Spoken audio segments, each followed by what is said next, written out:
사랑하고 축복합니다. 우리 앞뒤 좌우 옆에 있는 성도님들과 인사하겠습니다. 우리가 교회입니다.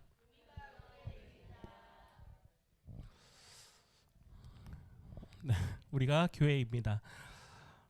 지난 시간부터 고산제일교회가 있습니다 라고 하는 제목으로 함께 말씀을 나누고 있습니다. 지도를 한번 보시겠습니까? 사도 요한을 통해서 아시아의 7교회에게 주신 편지인 이 요한계시록은 모든 교회를 향한 주님의 말씀이라고 말씀을 드렸습니다. 지난주에 3가지를 함께 나눴는데요. 계시의 원천이신 하나님, 그분의 말씀을 우리에게 주시는 말씀으로 받아야 한다. 그리고 계시의 주인 되시는 예수님, 그리고 그 말씀을 받는 우리 모두는 그분의 종들로서 시대적인 사명을 가지고 있다라고 하는 말씀을 드렸습니다. 교회가 각자 자신의 시대에 맞는 주신 그 사명들을 잘 감당한다면 하나님께서는 그 교회를 존속시키실 겁니다. 그런데 교회가 그 사명을 깨닫지 못하고 그 사명을 감당하지 못한다면 그 교회의 존속 여부는 하나님께 달려 있다라는 것을 우리는 반드시 깨달아야 될 줄 믿습니다. 오늘부터는 요한계시록 2장부터 3장까지에 있는 7교회를 향한 구체적인 말씀들, 이 말씀들을 가지고 함께 말씀을 나누도록 하겠습니다. 오늘은 첫 번째로 에베소 교회에게 주신 말씀입니다. 오늘도 우리에게 주시는 말씀으로 받는 귀한 시간 되기를 다시 한번 간절히 소원합니다. 본문을 살펴보기 전에 이해를 좀 돕기 위해서 이 에베소라고 하는 지역이 어떤 지역인가 몇 가지를 좀 살펴보고 본문을 보도록 하겠습니다. 에베소에 여러 가지 특징들이 있습니다. 먼저는 사회, 경제, 그리고 군사의 요충지였습니다. 지도를 다시 한번 보겠습니다. 에베소는 당시 아시아 지역에서 가장 큰 도시였고 그렇기 때문에 자연스럽게 인구가 많았습니다. 그리고 동양과 서양을 연결해주는 교통의 요충지였습니다. 항구 도시였기 때문에 많은 배들이 드나들었고 시리아와 인도, 이집트, 또 아라비아 등 각국에서 찾아온 많은 상인들이 그 에베소 지역에 머물기도 했었습니다. 온갖 상품들이 그 지역에 와 있었기 때문에 전 세계 박물관과 같은 그러한 도시였습니다. 무역 도시로서 상업이 매우 발달했고 당연히 도시에는 돈이 많이 돌았습니다. 그러니 매우 부유했겠죠. 두 번째로 그리스 로마의 종교와 또한 철학의 중심지이기도 했습니다. 가장 유명한 것은 다산과 풍요의 상징인 아데미 신을 섬기는 신전이 있었습니다. 사진을 한번 보십시오. 아데미 신은 풍요를 상징합니다. 그리고 다산을 상징합니다. 로마에서는 다이애나라 부르고 또 그리스에서는 아르테미스, 이집트에서는 이시스라고 불리는 여러 이름들로 섬겨졌었는데 이 아데미 신전은 5만 명을 수용할 정도로 그 규모가 매우 컸습니다. 5만 명이라고 하면 지금 축구장 경기장, 우리나라 월드컵 경기장, 상암 경기장이 6만 명, 7만 명 이렇게 이야기하거든요. 5만 명이 들어갈 정도면 굉장히 큰 규모였다는 얘기죠. 100개가 넘는 거대한 기둥들과 또 18m 높이의 하얀 대리석 지붕, 그리고 115m 길이에 또 45m 넓이로 이루어져 있는 축구장 큰 스타디움 같은 거 생각하시면 좋을 것 같습니다. 에베소 지역에 융성하던 아데미 여신 숭배를 사람들이 즐겨했고 그리고 그곳에서 제사 후에 드려지는 매우 음란하고 무절제한 그러한 쾌락을 추구하는 그러한 문화가 그 도시에 있었다라는 것을 볼 수 있습니다. 에베소에는 큰 도서관이 하나 있었는데요. 셀수스 도서관이라 그래서 지금도 에베소에 가면 그 유적지가 남아 있습니다. 양피지나 파피루스로 된 12,000권의 책이 있을 정도로 규모가 대단히 컸습니다. 저 도서관이 굉장히 큰 도서관이고 지금도 저런 모습으로 남아 있는데 당시 서적이 12,000권이라 그러면 굉장히 많은 겁니다. 지금은 물론 많은 부분이 손실됐지만 많은 사람들이 그곳에 모여 있었고 또 그 도시의 핵심적인 사상이 그곳에서 만들어지고 전파되던 그러한 곳이었습니다. 헬라 철학과 많은 사상들이 그 주변에 있었던 것을 알 수 있죠. 세 번째로 로마 황제를 숭배하는 숭배의 근거지기도 했습니다. 큰 도시마다 로마 황제를 신으로 섬기고 그 신전들을 앞다투어서 만들려고 그 유치권을 따오는 경쟁들을 했습니다. 에베소는 말씀드린 것처럼 큰 도시였기 때문에 자연스럽게 로마의 황제를 신으로 섬기는 신전들이 곳곳에 있었습니다. 그런데 그 신전이 종교적인 문제뿐만 아니라 경제적인 이익도 되기 때문에 그걸 앞다투어서 만들고자 했던 것이죠.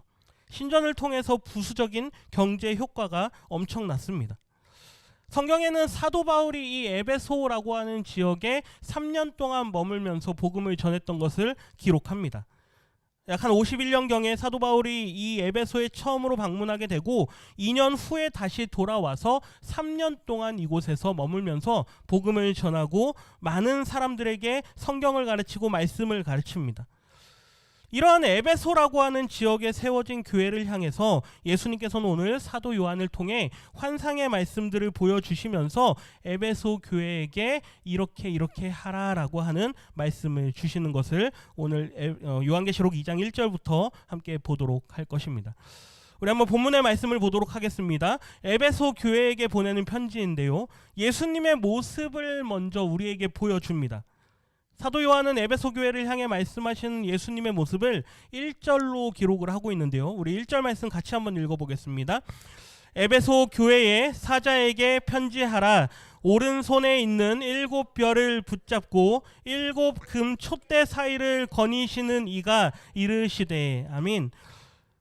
예수님의 모습을 보여주면서 예수님께서 말씀하신다라고 하는 이 말로 시작이 됩니다.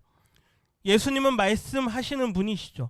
1차 대상이 나오는데요. 사자라고 번역된 이 헬라어 앙헬로스는 메신저입니다. 우리가 알고 있는 엔젤, 천사라고 하는 단어인데 이 천사들의 하는 역할이 뭐냐? 메신저의 역할을 하죠. 말씀을 전하는 자의 역할을 합니다. 그래서 옛날 어르신들 가운데는 기도하실 때 사자 목사님을 위해서 기도합니다. 이렇게 기도하죠. 어린아이들은 목사님이 사자인가 이렇게 이해할 수 있는데 이 사자라는 건 말씀을 전하는 사람을 이야기합니다.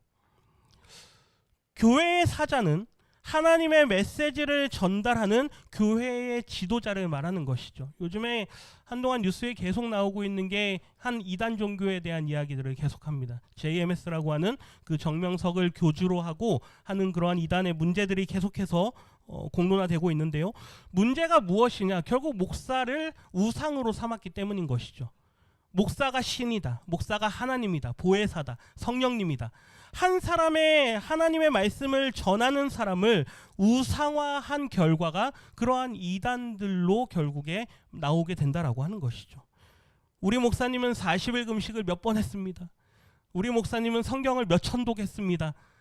네, 그걸 드러내지 말자는 얘기죠. 목사를 우상화하지 말자는 얘기입니다. 하나님께서 말씀을 전달하는 사자로 그들을 부르시고 그들을 사용하시는 것뿐이지 그 사람이 우상시되면 그 교회는 더 이상 볼 게 없다는 얘기죠. 교회의 지도자에게 편지하라라고 하는 이 말씀은 지도자를 포함한 교회 공동체 전체를 향해 전달하는 말씀이 있다라고 하는 것이죠. 그러면서 예수님의 모습을 이렇게 묘사합니다. 첫 번째 그분의 모습은 주권자의 모습입니다. 오른손에라고 표현이 되어 있는데 이 오른손이 상징하는 건 하나님의 능력, 예수님의 능력을 이야기합니다. 주권자이신 예수 그리스도를 보여주고 있는 것이죠. 교회를 향한 예수 그리스도의 계속적인 통치를 보여주고 있는 모습이 7별을 붙잡고 있는 예수님의 모습입니다. 그리스도께서 예수 그분의 손에 이 7별을 붙잡고 있다라고 하는 건 그분의 손에 교회들이 놓여 있다라고 하는 것이죠. 지난주에도 말씀드렸습니다. 7교회라는 건 단순히 그 7교회만을 말하는 게 아니란 얘기죠. 모든 교회를 상징합니다. 예수님의 손에는 모든 교회들이 붙들려 있기 때문에 교회는 인간이 흔든다고 해서 흔들릴 수 있는 공동체가 아니라고 하는 것이죠. 누가 교회를 붙들고 계시냐? 예수님께서 교회를 붙들고 계신다는 이야기입니다.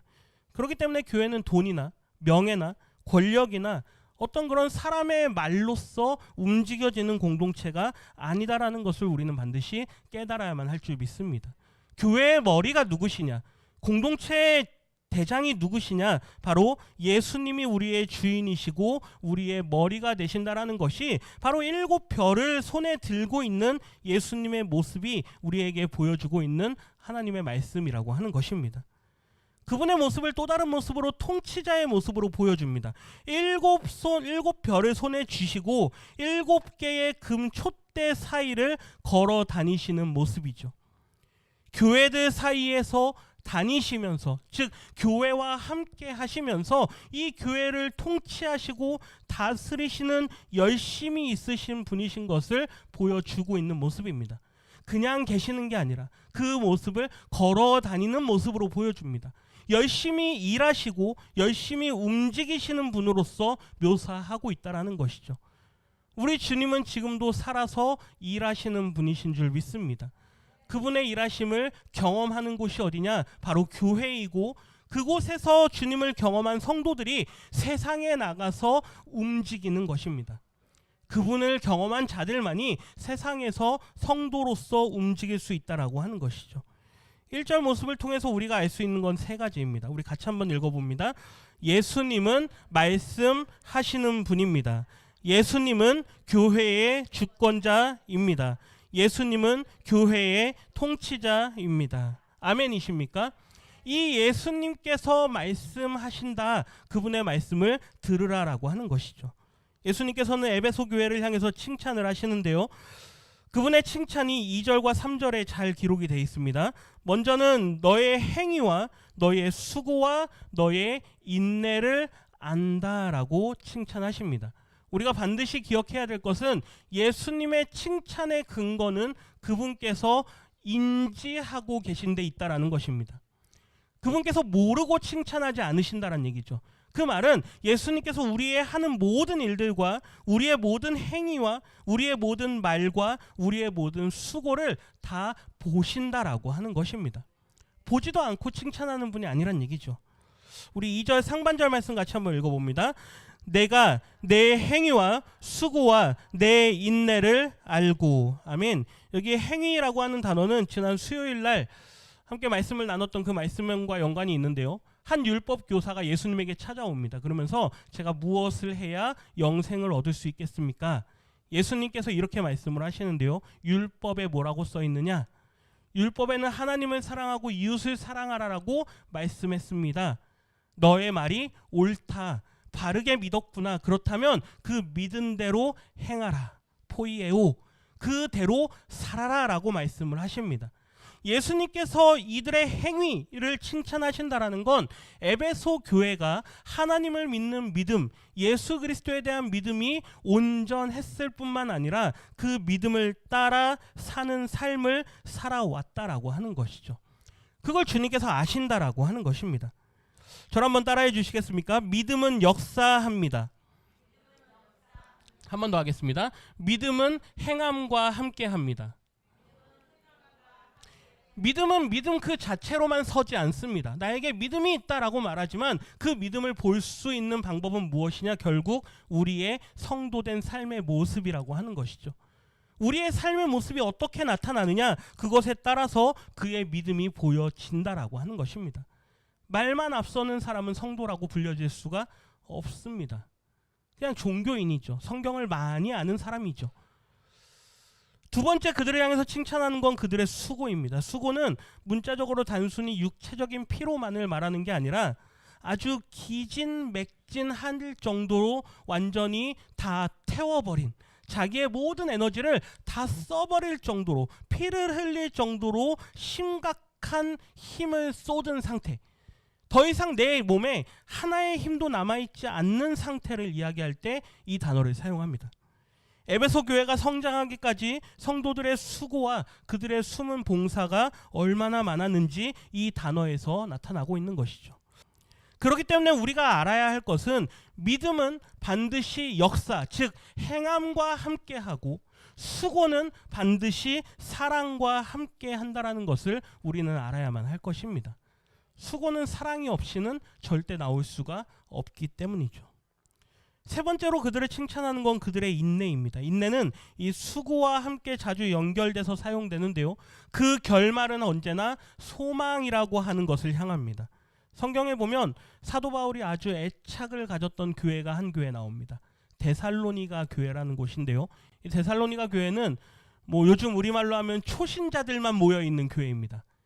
이방인들 가운데 자기의 옛날 우상들을 다 버리고 정말 신앙의 초신자들, 정말로 예수님을 처음 알고 믿은 자들로만 모인 교회인데 그 교회가 얼마나 성도들이 하나님을 잘 믿는지 사도 바울이 이렇게 기록을 합니다. 내가 너희의 믿음의 역사와 사랑의 수고와 소망의 인내를 보면서 하나님께 언제나 감사한다라고 이야기를 하죠.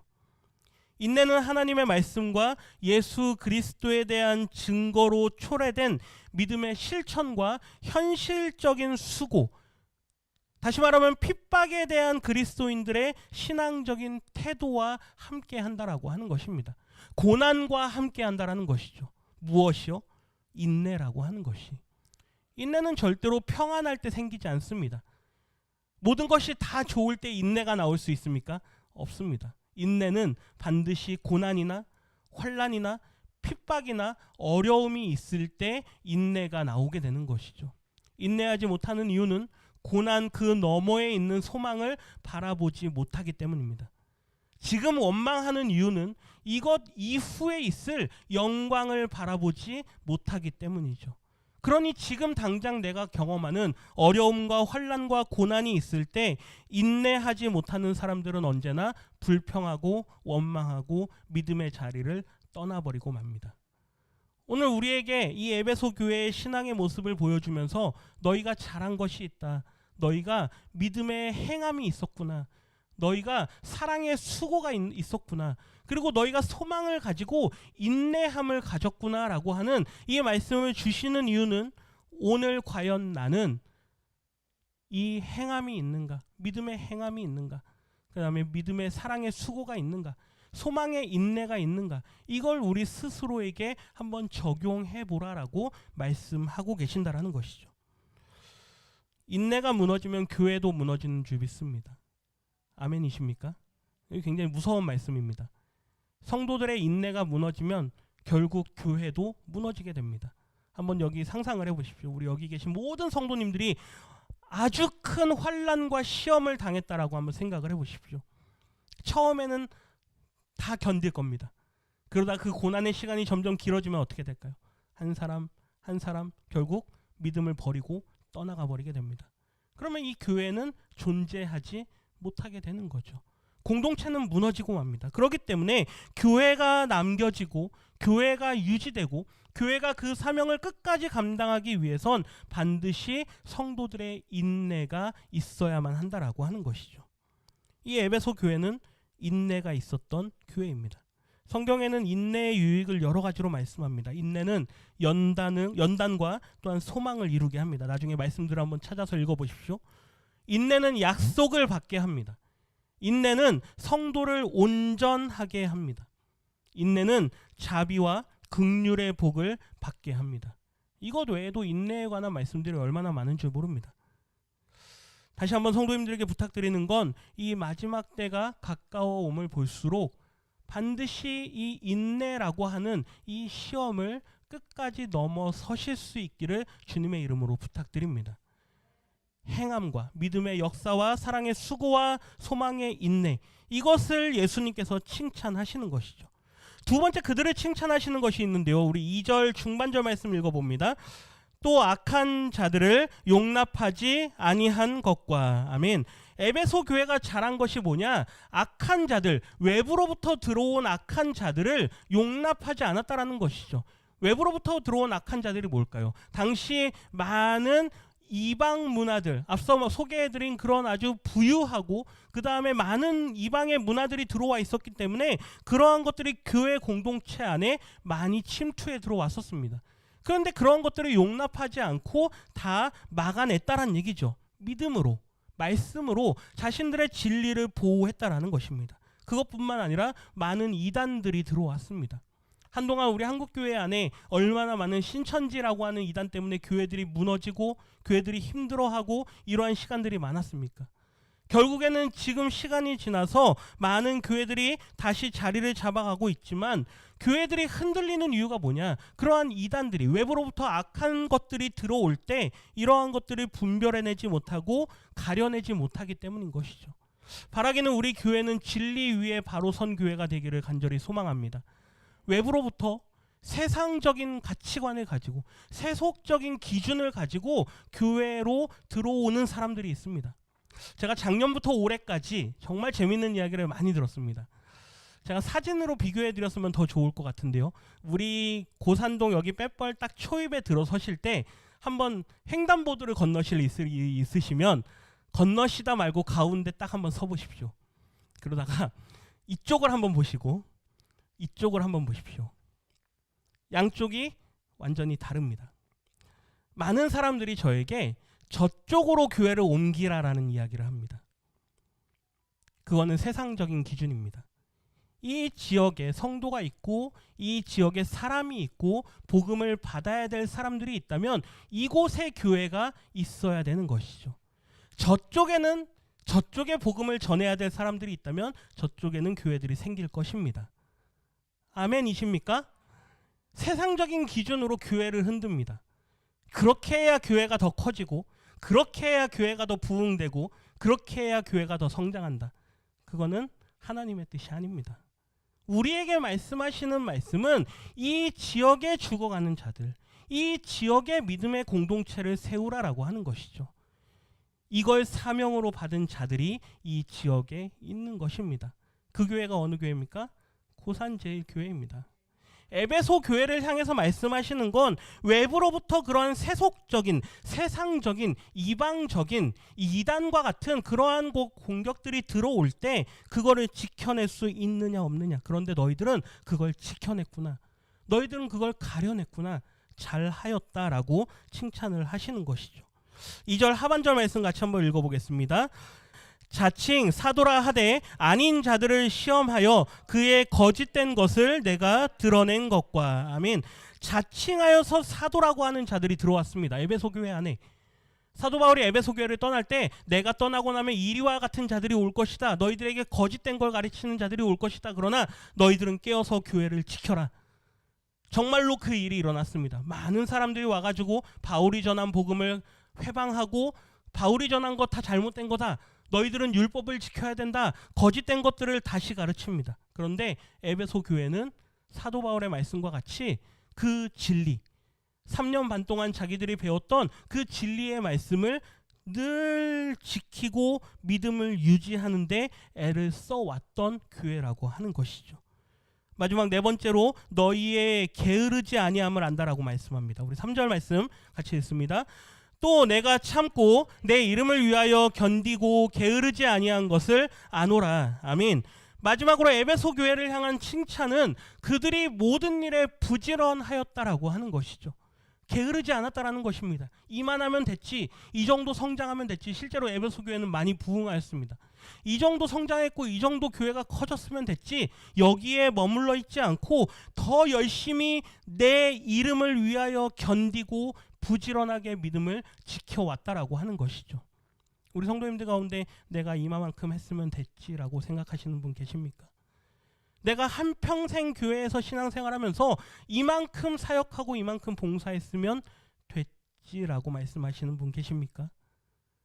이 시간 다시 한번 자신을 일깨우시기를 부탁드립니다. 아직도 우리에게는 해야 될 일이 많이 있다라는 것이죠. 아직도 우리에게는 할 일이 남아있다라고 하는 것입니다. 그것을 위해서 주님은 우리를 부르시는 것이죠.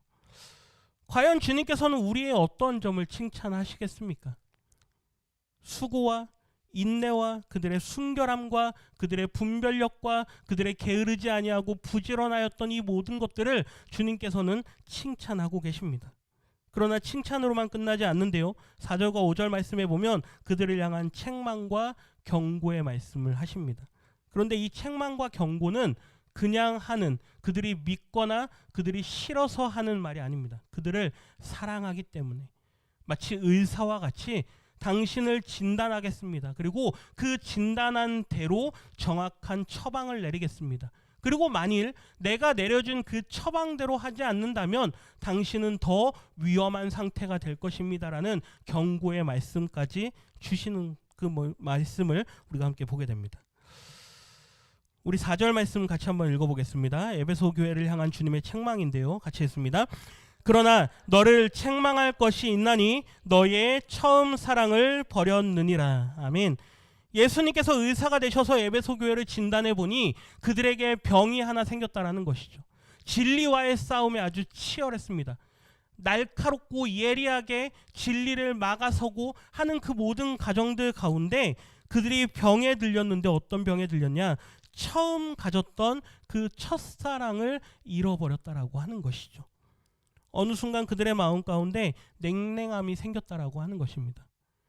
사람들을 볼 때 새 신자가 오거나 새로운 사람이 들어오면 저 사람 이단 아닌가? 저 사람 뭔가 다른 마음 가지고 여기 온 게 아닌가? 늘 그런 것과 싸움을 해왔기 때문에 그들의 마음속에 어느 순간 영혼을 사랑하는 마음들, 어느 순간 주님을 사랑하는 마음들이 점점 작아지고 진리를 가려내고 냉철함을 갖는데 그들이 더 열심을 냈다라고 하는 것이죠. 분명히 내적으로도 매우 혼란한 상황이 있었을 것입니다. 그러나 그러한 상황들 가운데에서도 주님께서는 여전히 원하시는 건 그럼에도 불구하고 너희 안에 사랑이 있어야만 한다라고 하는 것이죠. 비록 냉철한 판단력을 가지고 외부로부터 들어오는 거짓된 것들을 차단하는 그 일들을 하더라도 그럼에도 불구하고 사랑은 없어지면 안 된다라고 하는 것, 그것을 말씀하고 계십니다. 진리를 세우고 거짓을 처리하는 과정에서 그들이 처음 사랑을 잃어버린 이 모습을 예수님께서 진단하시는 것이죠. 그러면서 이제 교회를 향해서 너희들은 이렇게 해야만 한다라고 하는 처방을 내리십니다. 오늘 한국 교회는 어떻습니까? 아니 우리 교회는 어떻습니까? 혹시 이 가운데 번아웃이 오신 분 계십니까? 내가 지금까지 너무 많은 일을 해서, 내가 지금까지 너무 열심으로 교회를 섬겨와서 이제 나도 지쳤다, 이제 나도 다 했다. 그런데 한번 생각해 보십시오. 에베소 교회는 진리를 지키느라 그 많은 어려움이 있었던 것이죠. 오늘날 한국 교회, 아니 우리 교회의 문제를 한번 생각해 보십시오. 우리 교회 안에 사랑이 식었습니까? 우리는 진리를 지키느라 그런 것도 아닙니다. 어떤 분들이 저에게 그렇게 이야기합니다. 교회에 너무 회의 자주 하지 마십시오. 너무 무슨 원래 해 이런 거 너무 자주 하지 마십시오. 하면 싸우기만 합니다. 괜히 갈등만 일어납니다. 감정만 상합니다. 아니요, 아닙니다. 치열하게 의견을 나누고 나와 다른 사람의 이야기를 들을 수 있어야 하는 것이죠. 단 그들과 사랑으로 대화할 수 있어야 됩니다. 나와 다른 사람의 이야기를 듣지 못하고 에이 어차피 다르니까 우리는 회의 안 한다, 그냥 한 사람이 끌어가십시오, 이렇게 되면 그 공동체는 100% 무너지게 돼 있습니다. 우리 교회는 나와 다른 사람을 인정할 줄 아는 교회가 되어줘야 될 줄 믿습니다. 그것의 시작이 어디일까요? 사랑입니다. 사랑이 없으면 진리를 지키느라 애쓰는 그러한 교회가 아니라 회의하고 행사하다가 무너져버리는 교회들이 얼마나 많으냐 이거죠. 이유가 뭘까요? 사랑이 없기 때문이죠. 바라기는 우리 모든 성도님들의 마음 가운데 과연 내 안에 사랑이 있느냐? 과연 내 안에 성도를 사랑하는 마음이 있느냐? 과연 내 안에 나와 다른 의견을 가지고 있는 사람의 말도 들어줄 수 있는 그 사랑의 마음이 있느냐? 이걸 반드시 점검하시기를 부탁드립니다. 에베소 교회를 향한 주님의 이 책망, 진단은 우리에게도 적용되는 말씀입니다. 어느 한 사람에게만 말하는 게 아니죠. 아마 여기에 앉아 계시는 저부터도 저에게도 하시는 말씀일 것입니다. 그러면서 그들에게 주시는 그 책망 이후에 이제 너희가 어떻게 돼야 되느냐, 어떻게 해야 하느냐, 그 처방의 말씀을 주시는데요. 우리 5절 말씀, 상반절 말씀만 같이 한번 읽어보겠습니다. 5절입니다.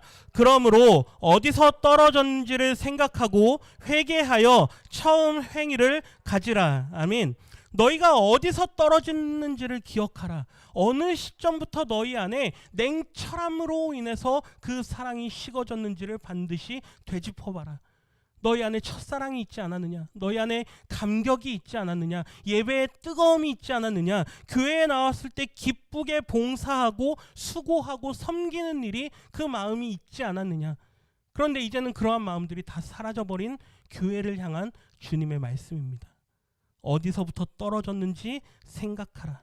그리고 회개하여서 그 처음 행위를 다시 가지라.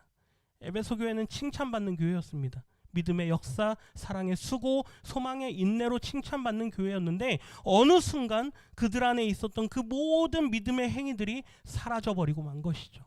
주님께서는 그것을 처방으로 내립니다. 오늘 우리에게 주시는 처방의 말씀은 무엇입니까? 과연 나는 그 믿음의 역사, 사랑의 수고, 소망의 인내가 내 안에서 사라져버리지 않았는가? 어디서부터 내가 그걸 잃어버렸는가? 우리 자신을 돌이켜보라란 얘기죠. 그리고 처음 그 행위를 가지라라고 말씀합니다. 그 회개의 지점이 있어야만 은혜가 다시 우리 안에 새롭게 시작되어지는 줄 믿습니다. 그 회개의 지점이 없이 은혜가 시작된다? 말이 안 되는 얘기죠. 하나님 앞에 내가 나의 어디서부터 첫사랑이 식어졌는지 그걸 돌이키지 않은 상태로 나는 은혜 받았습니다 라고 하는 말은 나올 수가 없다라는 것입니다. 반드시 한번 돌이켜 보십시오. 내가 어디서부터 시험 들었나? 어디서부터 내 믿음이 떨어졌나? 어디서부터 내 사랑이 사라져 버렸나?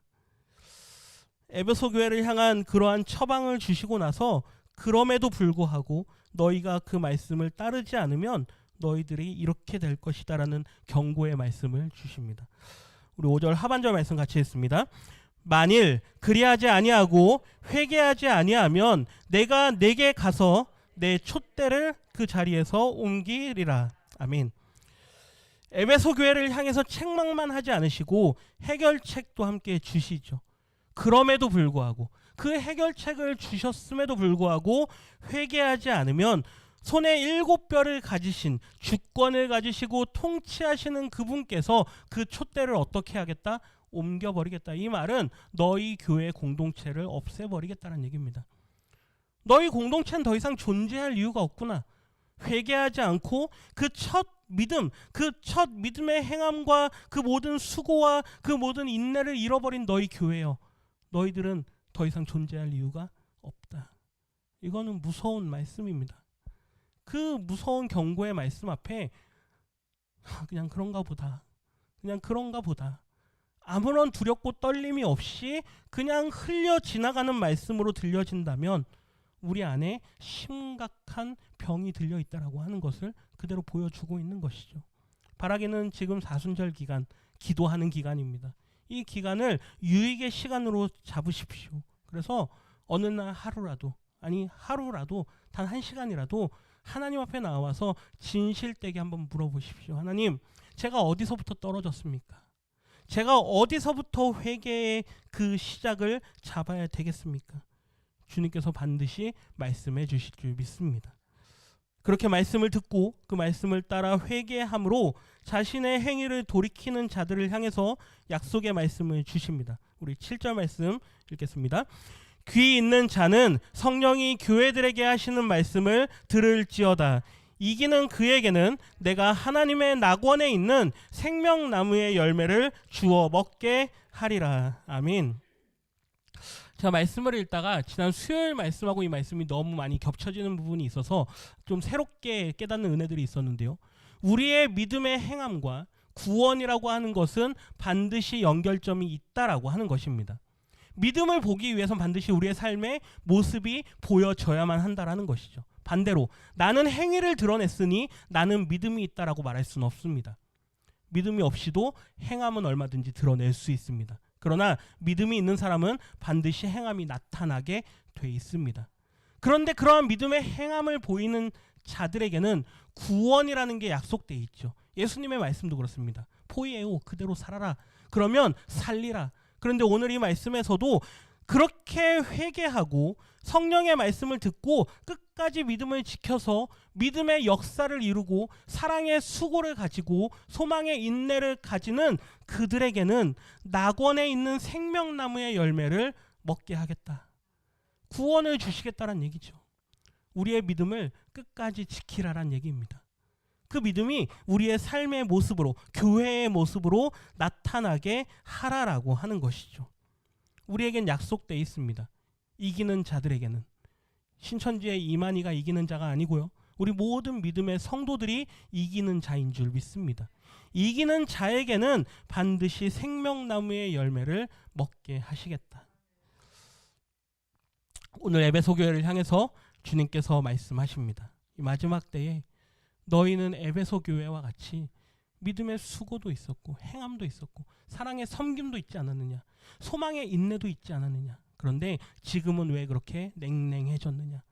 우리 자신을 돌아보라라고 말씀하시는 줄 믿습니다.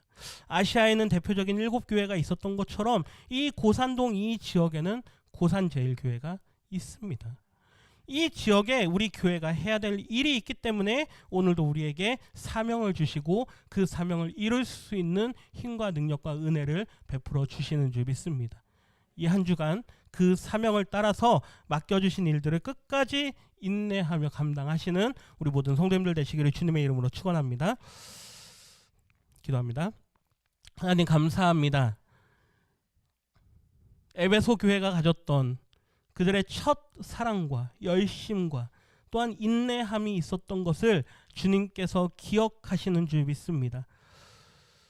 우리 교회가 가졌던 그 첫사랑과 또한 그들의 열심과 또한 인내가 있었던 것을 또한 주님께서 기억하시는 줄 믿습니다. 에베소 교회를 향하여서 너희가 어디서부터 떨어졌는지 그것을 회개하고 돌이키라라고 말씀하시는 줄 믿습니다. 오늘 우리 교회를 향하여서 동일하게 말씀하실 때 주님, 제가 그러한 믿음의 연약함으로 지금까지 살아왔음을 고백합니다 라며 주님 앞에 회개하는 우리 모두가 되게 하여 주시옵소서. 이 지역에 우리가 감당해야 할 사명이 있기에 우리 교회를 지금까지 인도하시고 또 앞으로도 그 많은 사명들을 우리에게 맡겨 주실 줄 믿습니다. 그 사명들을 능력으로 감당하게 하여 주시옵소서. 감사드리며 예수님의 이름으로 기도드립니다. 아멘.